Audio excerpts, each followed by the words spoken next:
नमस्कार, मेरे इस YouTube चैनल पर आप सभी का हार्दिक स्वागत है, अभिनंदन है। आज मैं आपको लीवर से संबंधित जो डिजीजेज हो जाते हैं उसके बारे में कुछ प्रश्नों को उत्तर आपको दूंगी और आपसे भी प्रश्न पूछूंगी। आप कोशिश ये करें कि उन प्रश्नों का उत्तर आप दें। मल्टीपल चॉइस क्वेश्चंस है, आपका परीक्षा भी नज़दीक है। इसी बात को ध्यान में रखते हुए मैंने जो मोस्ट इम्पॉर्टेंट चीज़ें हैं उसी को कवर कर रही हूँ, क्योंकि अगर मैं आपको पढ़ाने लगूंगी तो काफ़ी टाइम लग जाएगा और मैं उतना वक्त ख़राब नहीं कर सकती हूँ, खास करके आपके लिए। तो चलिए, मैं बगैर समय गंवाए हुए अपने लक्ष्य की ओर बढ़ते हैं। तो पहला क्वेश्चन क्या है, टॉपिक आपको बता दिया, डिजीजेज ऑफ लीवर। पहला क्वेश्चन है, यकृत के रोगग्रस्त होने के बाद सबसे पहले प्रकट होने वाला लक्षण है। क्वेश्चन क्या है, क्वेश्चन को ध्यान से सुनना। क्वेश्चन है, यकृत के रोगग्रस्त होने के बाद सबसे पहले प्रकट होने वाला लक्षण है। कौन सा लक्षण है जो सबसे पहले प्रकट होता है? ऑप्शन देखो, पीलिया, दूसरा एथेरोस्क्लेरोसिस, तीसरा हिपैटिक फाइब्रोसिस, चौथा बिलियरी सिरोसिस। बोलो, क्वेश्चन सुनो ध्यान से। यकृत के रोगग्रस्त होने के बाद सबसे पहले प्रकट होने वाला लक्षण है, पहला पीलिया, दूसरा एथेरोस्क्लेरोसिस, तीसरा हिपैटिक फाइब्रोसिस या चौथा बिलियरी सिरोसिस। आंसर क्या होगा करेक्ट? चलिए मैं आपको बताती हूँ। करेक्ट आंसर इसका है पीलिया। क्यों? कि एथेरोस्क्लेरोसिस मैंने पहले वाली वीडियो में बताया था आपको कि ये हार्ट डिजीज है। दूसरा हिपैटिक फाइब्रोसिस, ये आगे का बीमारी है। जब बीमारी बढ़ जाती है तो जो हिपैटिक फाइब्रोसिस वाली स्थिति उत्पन्न हो जाती है। और चौथा है बिलियरी सिरोसिस, ये भी करेक्ट आंसर नहीं है। अब हम चलते हैं क्वेश्चन नंबर 2 में। वायरल हेपेटाइटिस कहते हैं, वायरल हेपेटाइटिस कहते हैं किसको? पहले पीलिया को, दूसरा सिरोसिस ऑफ लीवर को, तीसरा कोरोनरी ऑक्लूजन को या चौथा उपरोक्त सभी। वायरल हेपेटाइटिस नाम सुने होंगे, वायरल हेपेटाइटिस हो गया। वायरल हेपेटाइटिस क्या चीज़ है? पहला पीलिया, दूसरा सिरोसिस ऑफ लीवर, तीसरा कोरोनरी ऑक्लूजन और चौथा उपरोक्त सभी। आंसर क्या होगा करेक्ट? पीलिया। पीलिया को ही वायरल हेपेटाइटिस कहते हैं। ये वायरल संक्रमण के कारण होता है। जब वायरस के इन्फेक्शन हो जाता है तो ये हो जाता है, और ख़ास करके जो अधिकांश भारत की जनता इसी प्रकार के संक्रमण से संक्रमित है। समझ गए बात को? अब क्वेश्चन नंबर हम चलते हैं तीसरे में। पीत रस में बाधा उत्पन्न होने से, पीत रस में बाधा उत्पन्न होने से पीत रस पाचन संस्थान में नहीं पहुंचकर सीधे ही रक्त में चला जाता है। स्टेटमेंट सुनो ध्यान से। पीत रस में बाधा उत्पन्न होने से पीत रस पाचन संस्थान में नहीं पहुंचकर सीधे ही रक्त में चला जाता है। तो इस तरह की पीलिया है हेमोलाइटिक पीलिया, ऑब्स्ट्रक्टिव पीलिया, हिपैटोसेलुलर पीलिया या उपरोक्त सभी। क्या करेक्ट आंसर है तुम्हें देना है। What is the correct answer?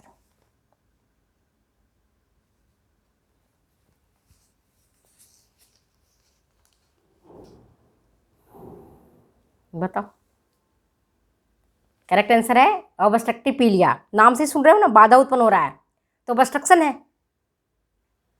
कहीं ना कहीं क्लू छोड़ दिया है इस स्टेटमेंट में, और क्लू को पकड़ो और क्वेश्चन को सोल्व कर लो। सामान्य पीलिया क्या होता है ना? हीमोलाइटिक पीलिया का मतलब क्या हुआ? हीमोलाइटिक मतलब आरबीसी का टूटना, तो यहाँ नहीं हो रहा है ना। ये ऑब्स्ट्रक्टिव कह रहा है कि कहीं न कहीं किस में बाधा उत्पन्न हो रहा है? पीत रस में बाधा उत्पन्न होने से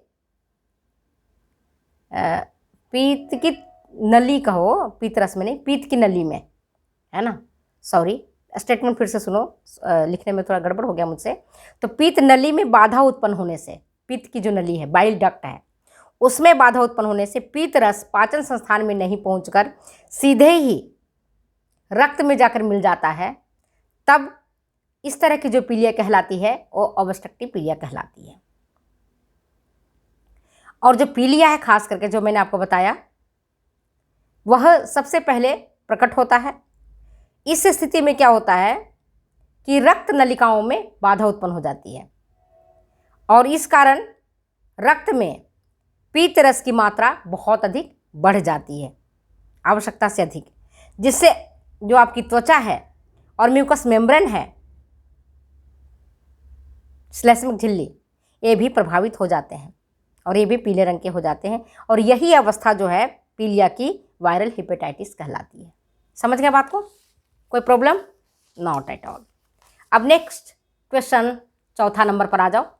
विषाक्त दवाइयों अथवा विषाक्त पदार्थों के सेवन से जब यकृत की कोशिकाएं निष्क्रिय हो जाती हैं तो पीलिया हो जाता है और यह पीलिया कहलाता है। इस पीलिया को हम क्या कहते हैं? Hepatocellular hepatitis, hemolytic hepatitis, obstructive hepatitis या सिरोसिस ऑफ लीवर, क्या कहते हैं इसको?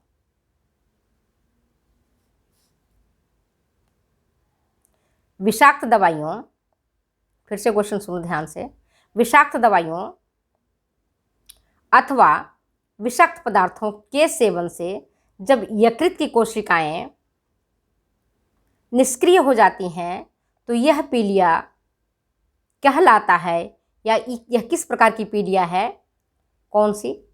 ऑप्शन सुनो, hepatocellular hepatitis, second hemolytic hepatitis, third obstructive hepatitis और चौथा सिरोसिस ऑफ लीवर। क्या है करेक्ट आंसर? बोलो। हेपेटोसेलुलर हेपेटाइटिस इसको कहते हैं।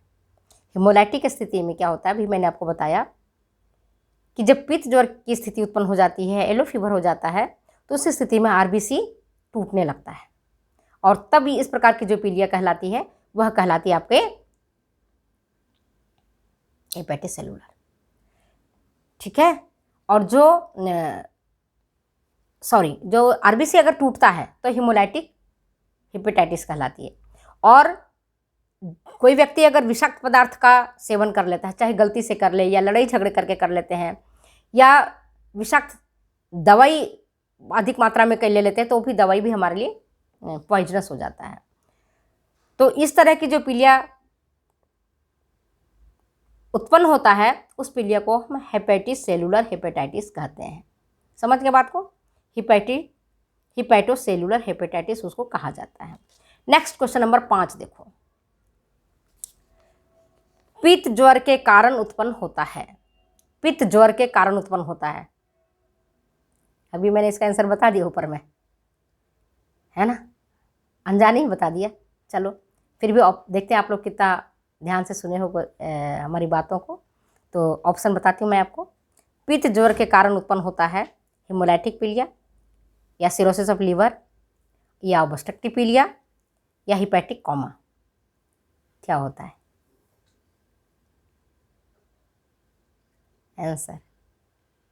आंसर है आपका हेमोलाइटिक पीलिया। पित्त ज्वर की स्थिति में आरबीसी का नाश अधिक होता है, आरबीसी बहुत अधिक मात्रा में टूटने लगता है। ठीक है, और इसके कारण हेमोलाइटिक पीलिया हो जाता है। नेक्स्ट क्वेश्चन है, विटामिन B12 और B6 का संग्रहण होता है। विटामिन B12 और B6 का संग्रहण होता है कहाँ? पहले त्वचा में, दूसरा मांसपेशियों में, तीसरा छोटी आंत में और चौथा यकृत में। बहुत सिंपल क्वेश्चन है, ईजीएस्ट। और इस तरह के क्वेश्चन आएंगे जिस पर आप सोचो कि मैं क्या करूं, सही करूं कि गलत करूं। इस तरह के क्वेश्चन आप पूछे जाते हैं। आपको बताया ना कि क्वेश्चन की क्या रहती है रेशियो। 25% तो आपके क्वेश्चन बहुत ईजी में रहते हैं, जो कि सो करके उठेगा वो भी कभी ना पढ़े चलता फिरता व्यक्ति भी उसको जवाब दे देगा। और आपके 30 to 40% एवरेज होते हैं, और एवरेज क्वेश्चन से ही आपके काफ़ी चांसेस रहता है कि आप मार्क्स को स्कोर करो। और 30 to 35% क्वेश्चन हार्ड होते हैं जो कि आपको टॉप लेवल पर पहुंचाते हैं। जैसे कोई टीजीटी में टॉप किया, टॉप 10 आया, टॉप फर्स्ट किया, तो वो जो हार्ड क्वेश्चंस होते हैं, डिफ़िकल्ट क्वेश्चंस होते हैं, उनके लिए है। ठीक है, तो ये मैं बहुत इजी क्वेश्चन पूछी हूँ, आपको पता होना चाहिए और आपने सही आंसर दिया होगा। फिर भी मैं आपको बता देती हूँ, इसका करेक्ट आंसर है यकृत में। आप पहले भी मैंने जब आपको लीवर पढ़ाया था, डाइजेशन पढ़ाया था अच्छी तरह से, तो आपको याद होगा कि हमारी बॉडी का स्टोरेज हाउस कौन सा है? यकृत है। यहाँ सभी प्रकार के लगभग विटामिनों का स्टोरेज होता है। कार्बोहाइड्रेट का मेटाबॉलिज्म होता है, फैट का मेटाबॉलिज्म होता है, और प्रोटीन का मेटाबॉलिज्म होता है। तो अगर किसी व्यक्ति का लीवर खराब हो जाता है तो सोचो कि उसका एक वाइटल ऑर्गन्स खराब हो गया है, और जब लीवर खराब होगा तो सोचो कि उसका किडनी खराब होगा। समझ गए? तो जो लीवर है हमारे बॉडी का नितांत आवश्यक ऑर्गन्स है, हमारे बॉडी का स्टोरेज हाउस है, जहाँ पर न्यूट्रिएंट्स का जो नितांत आवश्यक न्यूट्रिएंट्स है उन सबका यहाँ संग्रहण किया जाता है। ठीक है, और यहीं पर कैरोटीन को विटामिन ए में परिवर्तित करके इसका भी संश्लेषण किया जाता है। यहाँ पर विटामिन B12 और B6 के अलावा विटामिन के और डी को भी संग्रहित किया जाता है। तो समझ गए बात को, है ना, कि केवल विटामिन B12 नहीं, B6 नहीं, बल्कि विटामिन ए, डी, ई, के और ग्लाइकोजन का भी यहाँ पर संग्रह किया जाता है। और जब कभी भी हमारी बॉडी में, जैसे आज सोमवार का व्रत है तो अपन ने भोजन नहीं ग्रहण किया है, तो कौन हमें एनर्जी दे रहा है? यही ग्लाइकोजन टूट करके हमें एनर्जी देगा और ग्लूकोज में वो कन्वर्ट होगा। ठीक है, अब क्वेश्चन नंबर पहुँचते हैं 7वां पर। Question number 7। क्वेश्चन नंबर 7 क्या है? पीलिया की स्थिति में जब रोगी व्यक्ति बेहोश हो जाता है, ठीक है, तो प्रोटीन की मांग बढ़ जाती है या घट जाती है, या कोई परिवर्तन नहीं होता है, या उपरोक्त में से कोई नहीं? कौन सा करेक्ट आंसर है ये तुम्हें बताना है। बताओ बच्चे, which one is the correct answer? पीलिया की स्थिति में जब रोगी व्यक्ति बेहोश हो जाता है, ठीक है, तो प्रोटीन की मांग बढ़ जाती है या घट जाती है, या शारीरिक मांग के अनुरूप ही रहती है, या जो मैंने ऑप्शन बताया वो कोई करेक्ट नहीं है? क्या होता है बताओ?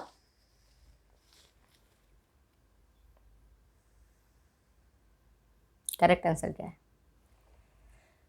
प्रोटीन की मांग घट जाती है। एवन ये मैं डिटेल्स आपको बता रही हूं कि जब रोगी व्यक्ति बेहोश है बिल्कुल, तब उसे प्रोटीन तो बिल्कुल ही नहीं दिया जाना चाहिए। प्रोटीन की मांग तो रोग की तीव्रता पर डिपेंड करता है। रोगी व्यक्ति किस कंडीशन में है इस पर प्रोटीन की मांग उसका डिपेंड करता है। जैसे अगर रोगी व्यक्ति कोमा में चला गया है, बेहोश है, तो उसको प्रोटीन दिए जाने की कोई ज़रूरत नहीं है, क्योंकि इसका जो आपका लीवर है वो इनएक्टिव हो चुका है, निष्क्रिय हो चुका है, वो काम नहीं कर रहा है। तब प्रोटीन का मेटाबॉलिज्म कहाँ हो रहा है? लीवर में हो रहा है ना। उसकी कोशिकाएं काम ही नहीं कर रही हैं, तो प्रोटीन देके आप करोगे क्या? कोई फायदा है क्या? नहीं है ना। तो उसको प्रोटीन नहीं दिया जाना चाहिए।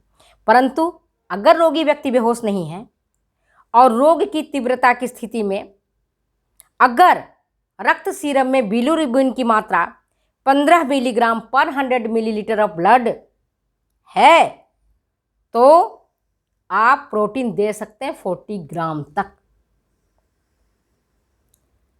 अगर इससे ज़्यादा प्रोटीन की मात्रा बढ़ेगी तो पुनः रोगी व्यक्ति बेहोश हो जाएगा।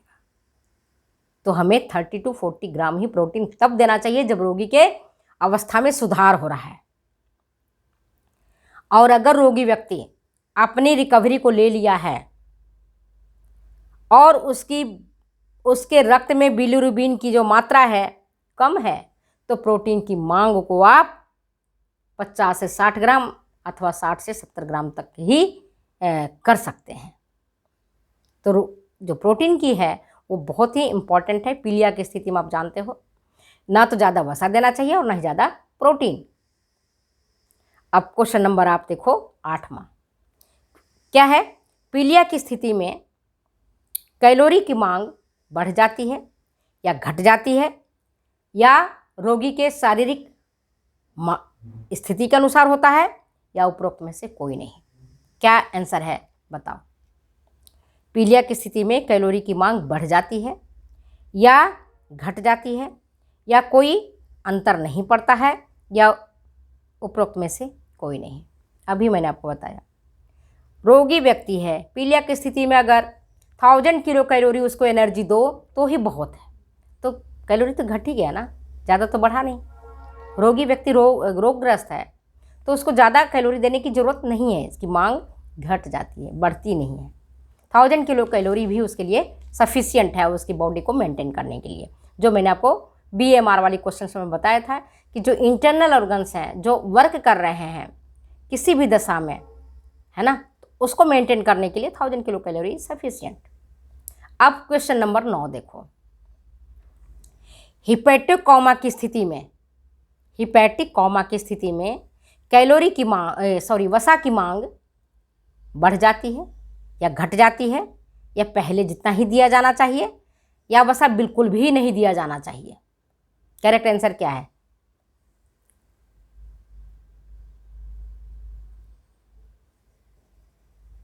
बताओ।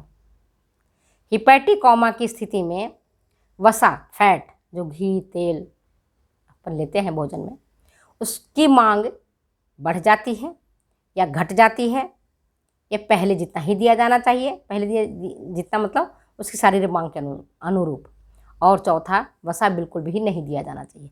करेक्ट आंसर क्या है? आपने आंसर दे दिया होगा, अब मैं आंसर बता देती हूँ। इसका करेक्ट आंसर है वसा बिल्कुल भी नहीं दिया जाना चाहिए, क्योंकि यकृत की कोशिकाएं निष्क्रिय हो जाती हैं, जिससे फैट का मेटाबॉलिज्म नहीं हो पाता है। पहले भी मैंने बताया कि ये जो आपके लिवर डिजीज है, इस स्थिति में लिवर सेल्स या तो रोगग्रस्त हो जाती हैं, या उनमें कोई दोष हो जाता है, या उनमें कोई विकार उत्पन्न हो जाता है, जिसके कारण वो अपना काम ठीक प्रकार से नहीं कर पाती हैं। तो उस स्थिति में आपको जो दिया जाना चाहिए वसा या प्रोटीन, वो बिल्कुल भी नहीं दिया जाना चाहिए अगर रोग की तीव्रता की स्थिति है तब। अब क्वेश्चन नंबर 10 पूछ रही हूँ, यकृत में अगर दोष या विकार उत्पन्न हो जाता है, मैंने ऊपर वाला आंसर बता भी दिया इसका, फिर भी आप देखो ढूंढ करके आपने कितने ध्यान से मेरे क्वेश्चंस को और मेरे स्टेटमेंट को आपने पढ़ा है। तो आप देखिए, यकृत में दोष या विकार उत्पन्न होने से उत्पन्न होता है हेपेटाइटिस बी, एंजीना पेक्टोरिस, या इंडाइजेशन, या कॉन्स्टिपेशन। क्या होता है?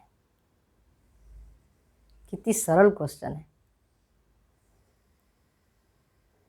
सब आप बता दोगे। हेपेटाइटिस बी, करेक्ट आंसर इसका हेपेटाइटिस बी है। ये जीएस्ट क्वेश्चन है। अब क्वेश्चन नंबर 11 देखो, यकृत द्वारा संश्लेषण होता है, यकृत द्वारा संश्लेषण होता है, पहला लाइपोप्रोटीन का, दूसरा फास्फोलिपिड का, तीसरा कोलेस्ट्रॉल का, और चौथा उपरोक्त सभी। करेक्ट आंसर क्या है? Correct answer is, simple question है यार, एवरेज क्वेश्चन है, आपको पता होना चाहिए। अभी मैंने बता दिया डिटेल्स में कि यहाँ संश्लेषण होता है लाइपोप्रोटीन का भी, फास्फोलिपिड का भी, और कोलेस्ट्रॉल का भी। तो इसका आंसर करेक्ट क्या है? उपरोक्त सभी। क्योंकि यकृत में फैट का स्टोरेज कतई नहीं होता है। अगर एग्जामिनेशन में आए इस तरह का घुमा के क्वेश्चन कि यकृत में स्टोरेज होता है विटामिन ए का, विटामिन B6 का, B12 का, फैट का, है ना, तो इनमें से फैट का स्टोरेज नहीं होता है, याद रखना। क्योंकि मेथियोनिन जो है आप जानते हो एक प्रकार का अमीनो अम्ल है, मैंने आपको प्रोटीन में पढ़ाया था, जो कॉलिन का निर्माण करता है। और ये कॉलिन जो विटामिन बी समूह का एक इम्पॉर्टेंट विटामिन है, यही कॉलिन हमारे लीवर पर फैट को जमने नहीं देता है। फैटी लीवर होना अच्छी बात नहीं है। अगर लीवर फैटी है आपका तो ये दोष है। लीवर मतलब आपका निष्क्रिय होने जा रहा है, वो काम नहीं करने का, लीवर की सेल्स मरने जा रही हैं। तो लीवर को फैटी होना चाहिए ही नहीं। जब वो फैटी नहीं रहेगा तभी वो एक्टिव रहेगा, तभी वो काम कर पाएगा, अन्यथा वो काम नहीं कर पाएगा। ठीक है, तो यहाँ पर लीवर में फैट का किसी भी प्रकार का संग्रहण नहीं होता है। तो एक चीज़ याद रखना, मैंने आपको बताया कि लीवर पर storage house of the body है, हमारे शरीर का भंडार गृह है, लेकिन याद रखो ध्यान से कि फैट का यहाँ संग्रह नहीं होता है। अगर फैट लीवर की कोशिकाओं में जमने लगती है तो एक प्रकार की बीमारी है और लीवर को डैमेज करने लगता है, लीवर कोशिकाओं को मारने लग जाती है। तो आप समझ गए होंगे लीवर हमारा कितना इम्पोर्टेंट है। और लीवर पर मैंने पीलिया पर पहले भी वीडियो बनाए हुए हैं, तो अगर आप चाहो तो पिछली वीडियो को भी आप ध्यान से देखना, पूरा डिटेल्स किया हुआ है। तो थैंक यू। अगर ये वीडियो आपको अच्छी लगती है तो शेयर करें, कमेंट करें, सब्सक्राइब करें और लाइक करें, जिससे कि हमें भी आपको पढ़ाने में और आपको क्वेश्चंस देने में आनंद आएगा। और हमें भी लगता है कि हमारे बच्चे पढ़ते हैं और हमारी जो इतना मेहनत कर रहे हैं उसकी कुछ यूटिलिटी है। Thank you. फिर मिलता अगले वीडियो में अगले एपिसोड के साथ। तब तक जाने की इजाज़त। Bye bye.